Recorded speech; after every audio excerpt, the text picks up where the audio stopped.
Ladies and gentlemen, live on the Fuse UK, it's the one and only, the man of the hour, the man with the power, the man too sweet to be sour. He is your friend, he is my friend, but he's not the friend behind the person standing behind you, Luke Hughes. Yeah, that's better, mate. Much better on my end too. Oh, great stuff. What I was going to say, mate, is because it's the first time that I've had you on the show, I was wondering if you could tell us where it all began for you in the fight game. I guess we take it all the way back to high school. You know, I wrestled as a senior. I came in the season halfway, and I just kind of fell in love with combat sports. I guess at that point, I found out I was really good at it. I had a knack for it. So from there, I tried to coach a team, and just kind of missed the chance to roll. Wound up doing some jiu-jitsu. From there, it led to kickboxing, to MMA, to all the way to BKFC. Yes. So did you ever picture yourself being a bare knuckle fighter when you were doing the MMA, the kickboxing and things? Definitely not. I don't even think it was really something. It definitely wasn't around. When they first came to Tampa, they asked me about it. Of course, I jumped at the opportunity to do it just so I could say I've done it. And then it led into all this. So if you would have told me that I would be fighting BKFC, let alone be the champion, 6 years ago, I'd have thought you were crazy. But I mean, I know anything's possible, but it's different, but it's exciting, and here we are. Yeah. So when you were growing up, like a young Dave growing up, was you getting into many fights when you were younger, like on the streets with your bare fists, or was literally BKFC all brand new for you? I was a bit of a roughneck growing up, so I've been in my fair share of fights, and it's really because I never shied away or backed down. I wouldn't allow people to pick on me or bully me or anything like that. But I mean, it wasn't anything too crazy. It's just, boys being boys. Yeah. And how, like, your last fight that you had with Doug Coltrane, how did the camp go for that fight? Because you've been quite active, haven't you, this year? This year I only actually got to fight twice. But between the Richmond fight and now, I think there was only three months. July. Yeah, like in like a calendar year, meaning of 12 months.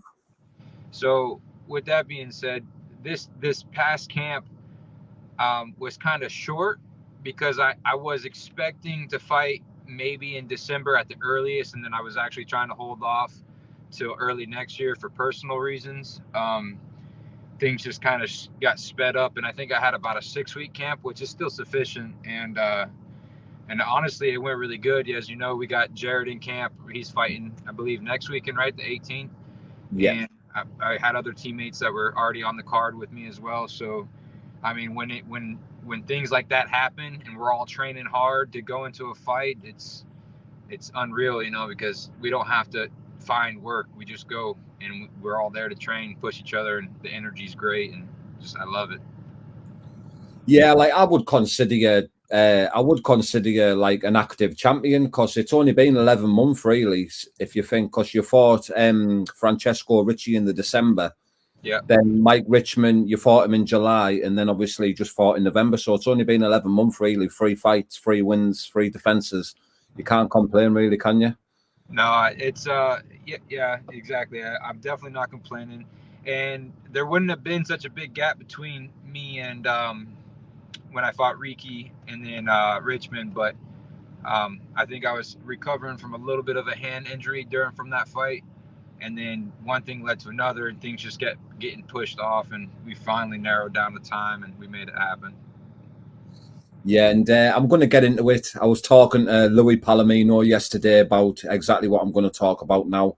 Like, how does it feel for yourself being a champion and having to call people to come and challenge you for the belt? Like, it's crazy to me, like BKFC is the fastest growing combat sport. It is the biggest bare knuckle organization. So people to come out and say that the champions don't mean much is just crazy to me. But there are plenty of fighters that want the belt, but they're all fairly new, only got 3 fights, and it's kind of frustrating to have to fight those guys when we have other people who claim to be the best, but don't want to fight the best. It makes no sense to me. Yeah, and like you've got the likes of yourself, Louis Palomino have been in it since the beginning, proper champions. I think it was BKFC 6, was it your debut on the Labov and Jason Knight card? Is that right? Or Malinagi? Yes, I was. Yeah, that's when they first came to Tampa. Those are I've been on pretty much every card that they had in Tampa. Yeah, that's what I mean. So like you're a proper champion. Basically, you fought everybody in the company all the way through from the beginning. So to someone who wants to go far in the organization, you would obviously want them to fight for the belt.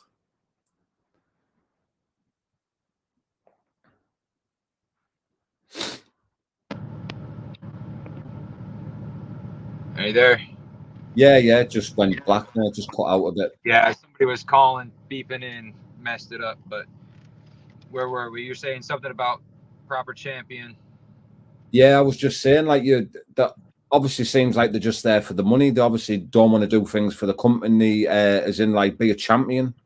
Because that's what you go to an organization to be the best in the world, to be the champion, don't you? Challenge the best. You know, so it's like I said, it's just crazy. It's strange times. I know the company's still kind of new and they're growing, so people will obviously it'll all level out soon. And when it does and it's my turn, then it's gonna be a sweet day. Yeah, I suppose you're right there as well, because it does make like the stuff they are doing with the big names, obviously David Feldman and the BKFC, they're obviously growing the sport, aren't they, and doing what they can to get the most eyes on it and they build BKFC. But it shouldn't be long now, mate. Hopefully, after this fight, Mike Perry and Joe for the 175 strap would be an amazing fight, in my opinion. As if he gets past Alvarez, I think everyone's looking past him just because the size difference, but I don't think people realize how trash Perry really is. Like, he comes in here supposed to be this big knockout artist, and he I guess in a way he finished homeboy his last fight, but Rockhold. He didn't Rockhold. Yeah, he didn't level him. You know, he didn't drop him. He just hit him in the mouth, and the guy didn't like it. That's soft as far as I'm concerned. So, and meanwhile, he got me. I think I'm running Dave, Ricky, Richmond. Yeah, so I'm four fight finish KOs compared to somebody who got this big name and is just not able to put anyone down. I don't get it. But it'll be my turn eventually, and I'll show everybody what I was talking about. Would you say you've beat a lot better men in the BKFC than Mike Perry? Or would you say Mike Perry would be your hardest fight to date? Oh, no, absolutely not. Mike Perry's actually would be one of the easier opponents in my eyes. I mean, granted, he's tough and he just takes a beating, but I don't feel like there's any threat of offense coming from him. Richmond definitely would have been a harder fight. Ricky was definitely a harder fight. I mean, shit, even going back to the earlier days, there was guys that were harder than him. So he's soft, and I ain't worried about him. I look right through him. I'll run right through him too. I'm just waiting for my turn. So, in your head, do you think you'd stop Mike Perry? I do. I honestly do. I think if he's too tough for his own good, I think either the ref or the doctor will call it, because I just paint a picture, you know, and I just cut them all up. You know, these are bare fists, you know, so like you can't sit there and just continue to eat these shots. Like it won't turn out well. So yeah, definitely that fight maybe last to the third round, but I'd definitely get him out of there. So what's the plan for yourself now? Are you just going to sit back and wait for the big fight, or are you just going to keep going through the names that they're giving you? I definitely don't. That's the one thing I don't like, is sitting stagnant, having too long of breaks in between fights. I don't like that. Yeah. So the way I see it is Perry, I believe, is on a 3-fight contract. I mean, this is all, you know, nothing's confirmed. I really don't know what his deal is or what's going on, but I feel like if he is, they're going to give him the Alvarez fight. That'll be one. They'll give him somebody else next. That'll be big. And then on his third fight, they'll be done with him. And then they'll feed him to me so I can whoop his ass. And then I'll steal all his fans. and then we go on from there. So I think at the earliest this time next year, maybe I'd see him. If not, a year and a half, because I think he fights like twice a year or some shit like that. But I'll else in between. I'm almost positive. Who else would you like to fight then? Like, who else would you like to have next? Who's on your radar? There really isn't anybody, you know. Like maybe I jump up into the 85-pound class and fight somebody there just to keep things rolling or whatever. Unless they give me somebody else at 75 that's, you know, they feel is deserving of a title shot. I mean, I'd take any of it, honestly. So hopefully I'll be back in there. Like I said, you know, 4 months. What are we at? So December, January, February, March, maybe. Hopefully, fingers crossed. I like to stay active, so we'll see what they can do. Yeah, and because you're still ranked #1 in the 185-pound division, aren't you? I haven't paid too much attention to that lately. I've honestly kind of stayed out of the 85 class because it's obviously I feel like it belongs to Jared. So it would only be just for fun if I did that, just so I don't have to cut so much weight. But outside of that, I mean, just whoever they got. Yeah, and obviously your man Jared is fighting our very own Danny Christie next Saturday. What's your thoughts on that fight? You know, Jared's a beast, and I don't know much about the guy he's fighting. I you know, hold my team to higher standards, and I see it being one way. You know, like he's just gonna run through him.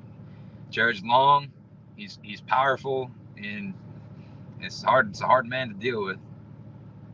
Yeah, I could say the same about Danny. Like he's definitely one of the toughest. Like you'll have to watch some of his fights. I'll check it out. I think there was a while there which confused it to me, but I think he was calling for a fight with me, which I'm in different weight class, whatever. Like obviously I would jump up to 85, but I guess Jared got it first. I'll have to check him out though. I'll definitely be catching it live. Unfortunately, I won't be able to make it there, but definitely gonna be tuning in. Is that something that'd interest you for the future, coming over here to the UK to fight? Oh, absolutely. I love traveling, you know, especially when like that's kind of the whole reason why I stuck with fighting for so long, because I'd be going to different states and stuff. So going out of the country would definitely be sweet. I just gotta get my passport. Oh well, mate, it'd be great. Hopefully it's something we can see in the future. And obviously, before we wrap it up, mate, is there anything else that you want to share with us? Any sponsors? Anyone you want to give a shout out to, pal?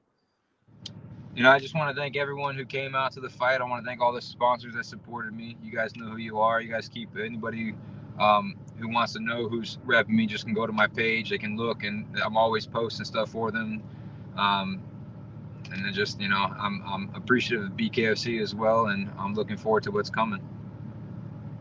Great stuff, mate. I really appreciate you coming on today, mate, and giving me your time. We'll stay in touch and hopefully do something closer when you get some fight news. And I hope you enjoy the rest of your day, brother. I appreciate it, man. Thank you for having me. Not a problem, mate. Thank you very much, pal. Yes, people, nice one for tuning in there. It was much appreciated as always. And I want to say a big, massive respect to RSD Recoveries and Transportation for sponsoring the podcast. It's much appreciated as always. Many thanks, people. See you soon.